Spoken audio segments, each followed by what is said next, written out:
મહત્વપૂર્ણ સમાચાર સામે આવ્યા છે।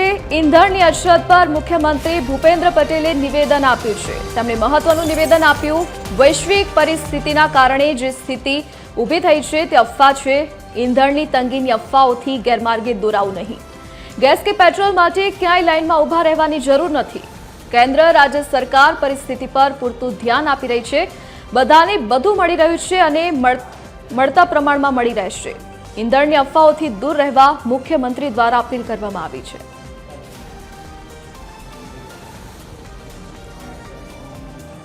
વધુ વિગતો સાથે associate editor Sonal Anadkat phone line પર જોડાઈ ગયા છે। આજે સોનલ, શું વિગત?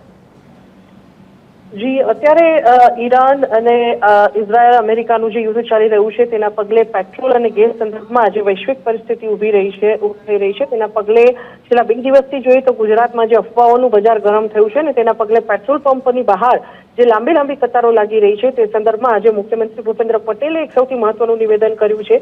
ગાંધીનગર મહાત્મા મંદિર ખાતે તેઓ સુગમ ડિજિટલ ગુજરાત પહેલનું અનાવરણ કરવા માટે પહોંચ્યા હતા। ત્યાં તેમણે જાહેર મંચ પરથી આ નિવેદન કર્યું છે અને જણાવ્યું છે કે હાલ જે વૈશ્વિક પરિસ્થિતિ ઊભી થઈ છે તેના પર કેન્દ્ર અને રાજ્ય સરકાર સતત નજર રાખી રહી છે।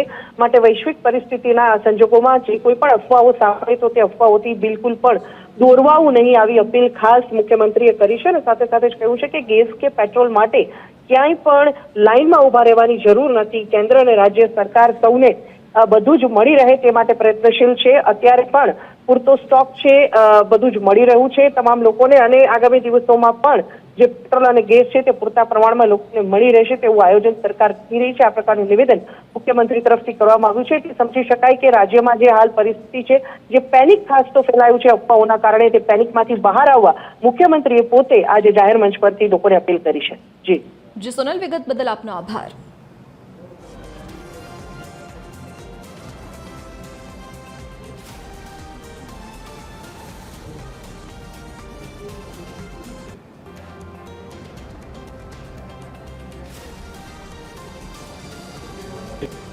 વૈશ્વિક પરિસ્થિતિ અને વૈશ્વિક પરિસ્થિતિના આધારે અત્યારે જે સર્કમસ્ટન્સીસ ઊભા થયા છે એમાં આપણે સૌએ, આપણો તો કાર્ય મંત્ર છે સૌનો સાથ, સૌનો વિકાસ, સૌનો વિશ્વાસ અને સૌનો પ્રયાસ।